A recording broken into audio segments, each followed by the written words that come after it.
हर रोज एक नई कहानी देखने के लिए चैनल को सब्सक्राइब करें और बेल आइकन को दबाना ना भूलें। आंचल एक गरीब घराने की लड़की होती है। विकास उसके साथ शादी करके उसे अपने साथ शहर ले आता है, लेकिन शहर आने के बाद आंचल देखती है कि विकास की पहले से ही शादी हो चुकी है और उसने उसे धोखा दिया है। ये क्या विकास जी, आपने मुझे और मेरी माँ बाबूजी को इतना बड़ा धोखा क्यों दिया?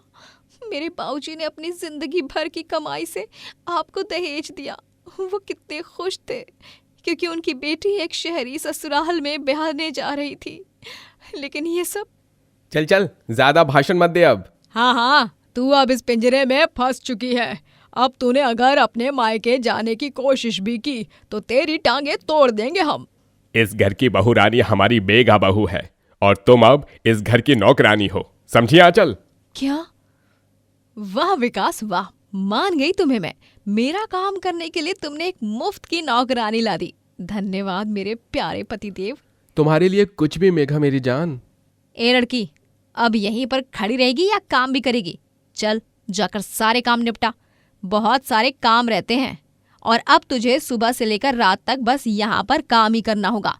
जो जो सपने सजाए थे उन सबको भूल जा तू अब।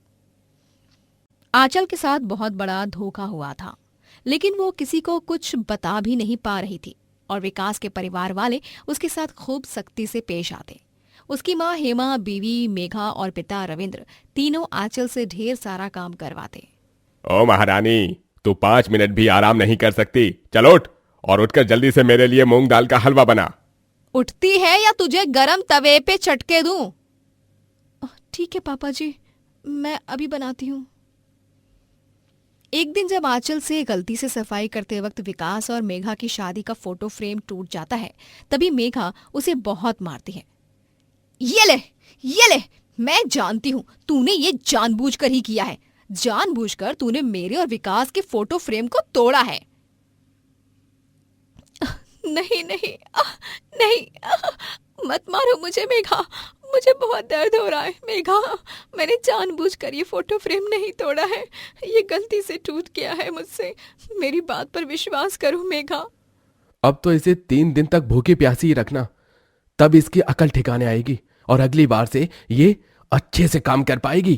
अगले दिन जब आंचल घर के बाहर सफाई करके पौधों को पानी डाल रही होती है, तभी उनकी पड़ोसन देविका उससे कहती है, अरे तुम हेमा जी की नई नौकरानी हो क्या? तुम्हारे शरीर पर इतनी चोटें कैसे आई हैं? क्या हुआ है? वो कुछ भी तो नहीं। इतना कहकर आंचल वहां से चली जाती है, जिसके बाद देविका को हेमा और उसके घर वालों पर शक हो जाता है। आखिर माजरा क्या है? रोजाना इस नई नौकरानी के चीखने चिल्लाने की आवाजें आती रहती हैं इनके घर से, मानो जैसे कि ये लोग इसे बेरहमी से मारते हों। मुझे सच क्या है इसका पता लगाना होगा। कहीं ये लोग इस बेचारी नौकरानी के साथ कुछ गलत तो नहीं कर रहे। फिर एक रोज जब फिर से हेमा और विकास आंचल को किसी छोटी मोटी बात को लेकर मारने लगते हैं, तभी आंचल की चिल्लाहट सुनकर देविका उनके घर की खिड़की के पास आती है और वो ये सब देखकर हैरान और भौचक्का रह जाती है। हे भगवान, इसका मतलब मेरा शक सही था।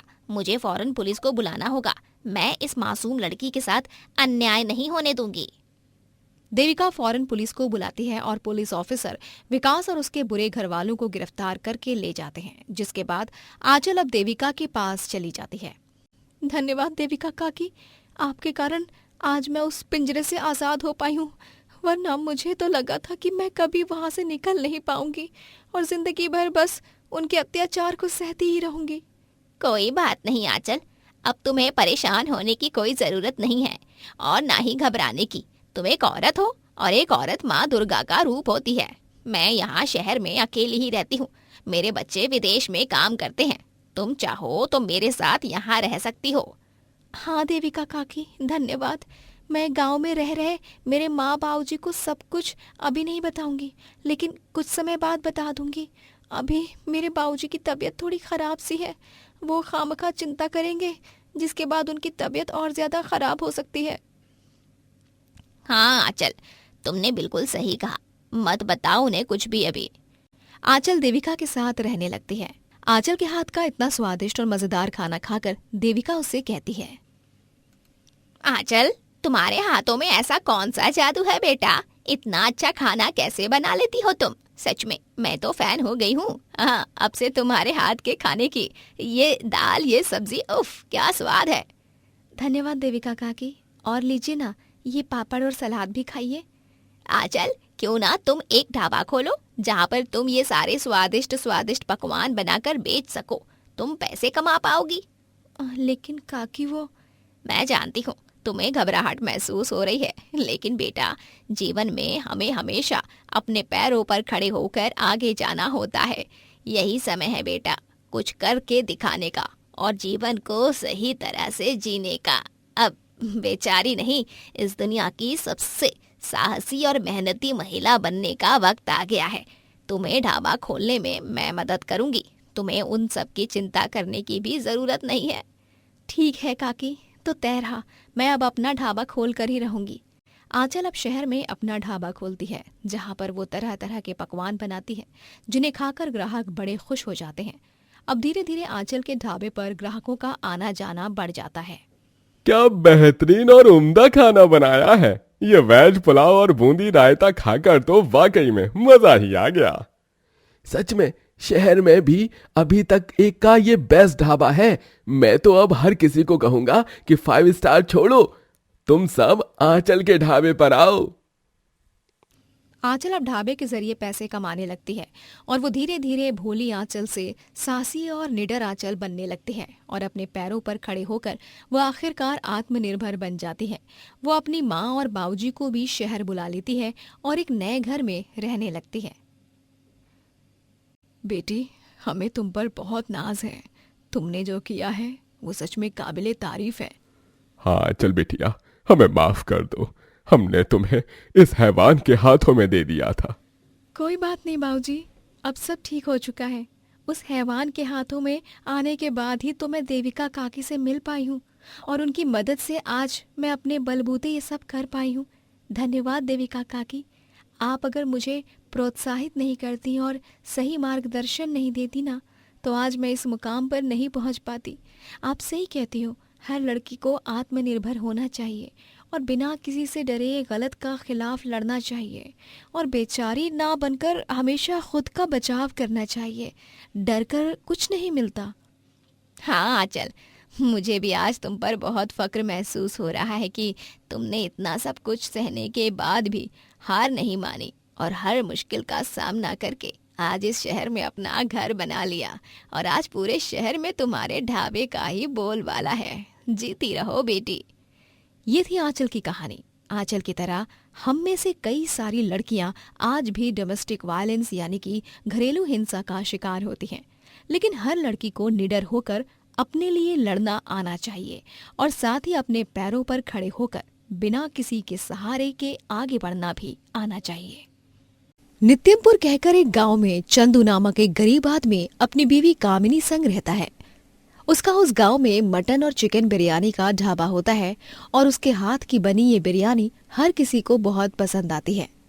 ये लीजिए भाई साहब, आपकी मटर बिरयानी और आपकी स्पेशल चिकन दम बिरयानी। खाइए और मजे लीजिए। वाह वाह वाह, क्या बात है चंदू, बहुत ही स्वादिष्ट बिरयानी है। कमाल की बिरयानी बनाते हो तुम मेरे दोस्त। सच में ये बिरयानी तो बहुत ही जायकेदार बनी है। मैं तो एक और प्लेट खाना चाहूंगा और तो और मैं थोड़ा बहुत पार्सल भी ले जाऊंगा।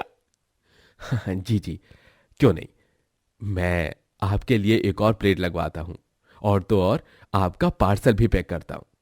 चंदू अपनी बिरयानी ढाबे से अच्छे खासे पैसे कमा लेता है, लेकिन एक दिन जब वो कन्नालाल मुर्गी और बकरी व्यापारी के पास जाता है तभी चंदू, आज से मुर्गियों का और बकरियों का दाम बढ़ चुका है। जो बकरी 4000 में मिलती थी वो अब 6000 में मिलेगी और जो मुर्गी 2000 में मिलती थी वो अब 4000 में मिलेंगी। देख लो भाई, अब तुम्हारे ऊपर है कि तुम्हें कौन सी वाली खरीदनी है। कन्नालाल भाई, ये मुर्गी और बकरी के दाम इतने ज्यादा कैसे बढ़ गए? अरे उन्हीं के चिकन और मटन की बिरयानी बनाकर मैं अपना घर चलाता हूं, अब मैं क्या करूं? अरे और क्या करोगे, अपनी बिरयानी के दाम बढ़ा लो। जहां एक प्लेट 100 रुपए में बेचते थे वही अब 200 रुपए प्लेट कर दो। इतना क्या सोचना उसमें। नहीं करना लाल, ऐसे अचानक से दाम बढ़ा दिया तो ग्राहक नहीं आएंगे मेरे ढाबे में और मेरा काफी नुकसान भी होगा। अरे देखो भाई, मैं कुछ इसमें नहीं कर सकता। तुम्हें लेना है तो लो, वरना मत लो। मुझे उससे कोई फर्क नहीं पड़ता। और भी ग्राहक पड़े हैं मेरे लिए। चंदू काफी ज्यादा चिंतित हो जाता है। कन्नालाल नित्यपुर में इकलौता मुर्गी और बकरी का व्यापारी होता है, इसीलिए चंदू के पास उससे मुर्गी और बकरी खरीदने के अलावा और कोई चारा नहीं था। वो अब अपने ढाबे की बिरयानी के दाम बदल देता है और 100 से 200 कर देता है, जिसके बाद जहां एक दिन में आधा गांव उसके ढाबे पर आकर बिरयानी खाता था, वहां अब उसके ढाबे पर केवल इक्का दुक्का ग्राहक ही आते हैं और बिरयानी खाकर जाते हैं। इससे चंदू काफी परेशान हो जाता है। उसकी बीवी कामिनी कहती है, देखो जी, दाम बदलने के बाद अब ये हाल है, अब हम क्या करें? न जाने क्या होगा कामिनी, दाम बढ़ाने के कारण अब ग्राहक आ ही नहीं रहे हैं। ऐसा ही चलता रहा तो जल्दी हमें अपना ढाबा बंद करने पड़ेगा, और क्या। नहीं नहीं कामिनी, ऐसा मत कहो। इस ढाबे को बनाने में मैंने काफी मेहनत की है, इसे मैं बंद नहीं कर सकता। तभी कामिनी के खुराफाती दिमाग में एक आइडिया आता है और वो चंदू से कहती है, अजी मेरे पास ना एक मस्त वाला सुझाव है। क्यों ना हम मटन और चिकन बिरयानी की जगह कौवा बिरयानी बनाकर बेचें? ये तुम क्या बोल रही हो कामिनी? कौवा बिरयानी? अरे लेकिन वो हमारी सेहत के लिए अच्छा नहीं है, और साथ ही कौवा की बिरयानी बनाना ये सही नहीं लग रहा मुझे। अरे मेरे घोचुपति, मुर्गी और बकरी की बिरयानी बनाना बहुत सही लगता है ना तुम्हें, लेकिन कौवा बिरयानी नहीं बनानी है, हैं? अरे मैं कौवा बिरयानी इसीलिए कह रही हूँ ताकि हमारा बकरी और मुर्गी का खर्चा बच जाए, और हम कौवों को तो आसानी से पकड़ सकते हैं। हमारे गांव में काफी कौवे हैं, लोगों को पता थोड़ा नहीं चलेगा। क्यों? क्योंकि हम मसाले तो वही डालेंगे जो चिकन और मटन बिरयानी में डलते हैं। लेकिन कामिनी। अरे लेकिन वेकिन छोड़ो आप। आपके कारण ना हमें कटोरा लेकर भीख मांगने की नौबत आ जाएगी।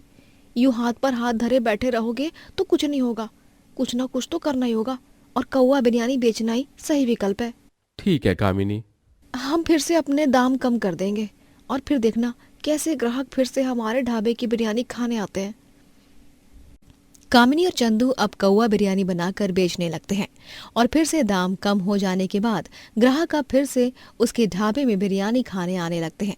लेकिन किसी को ये नहीं पता होता कि वो चिकन या मटन बिरयानी नहीं बल्कि कौवा बिरयानी खा रहे हैं। अरे चंदू भाई, ये तुम्हारी बिरयानी का स्वाद थोड़ा बदला बदला सा क्यों लग रहा है? और ये मटन का पीस भी काफी कड़वा और बेस्वाद सा लग रहा है। ये मटन खराब है क्या? हाँ, चिकन भी वैसा ही लग रहा है। अरे नहीं नहीं, ऐसा तो कोई भी बात नहीं है। आप लोग इतने दिनों बाद खा रहे हैं ना, इसलिए ऐसा लग रहा होगा, और कुछ नहीं है। रुकिए, मैं और नमक और मसाला मिलाता हूँ इसमें। ठीक है चंदू। जब ग्राहक घर जाते हैं तो अगली सुबह उनकी आवाज ही चली जाती है। हे भगवान जी, आपकी आवाज को क्या हो गया? कुछ तो बोलिए।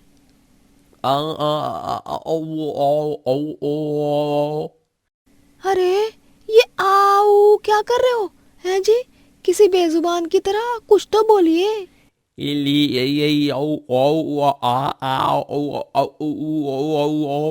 हे भगवान, अब मैं कैसे पता लगाऊं? अरे ऐसे इन्होंने क्या खा लिया था आपने जो आपका ये हाल हुआ है? तभी वो ग्राहक अपनी बीवी को एक कागज पर लिख कर देता है कि उसने आखिरी बार चंदू के ढाबे की मटन बिरयानी खाई थी। ये जानने के बाद उसकी बीवी चंदू के ढाबे पर जाती है और चुपके से उसे और कामिनी को कौवों को पकड़कर उनकी बिरयानी बनाते हुए देख लेती है। ये अजीब दृश्य देखकर उस महिला को काफी हैरानी होती है, मानो उसके पैरों तले जमीन खिसक जाती है। बाप रे बाप, इसका मतलब ये है कि ये दोनों मियाँ बीवी सबको चिकन और मटन बिरयानी के नाम के नीचे कौवा बिरयानी खिला रहे हैं, और इसीलिए मेरे पति का ये हाल हुआ है। वो महिला जब गांव की गली में जाती है तब वहां और भी कई लोगों की आवाज गई होती है, और सभी इसी बात को लेकर परेशान होते हैं। पता नहीं कैसे मेरी बीवी की आवाज चली गई और वो गूंगी हो गई। हाँ, मेरे पति और बेटे की भी आवाज जा चुकी है। न जाने क्या हुआ है इन गांव वालों को, क्या खाया था क्या पता।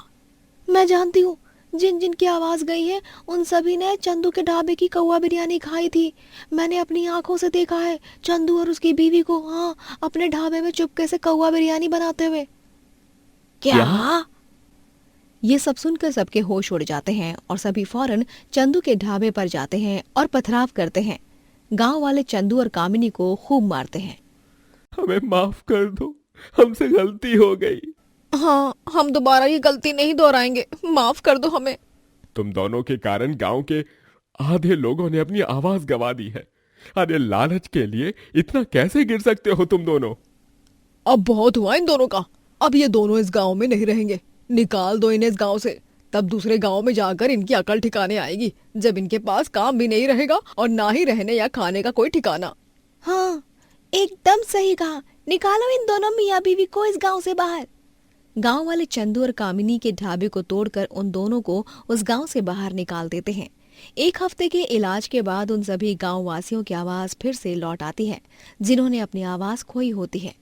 चंदू और कामिनी को अपने किए की सजा मिल जाती है और वो यूं ही दर दर भटकने लगते हैं। दोस्तों, अगर आपको ये कहानी पसंद आई तो लाइक करें, शेयर करें और कमेंट करके बताएं कि कहानी में आपको सबसे अच्छा क्या लगा।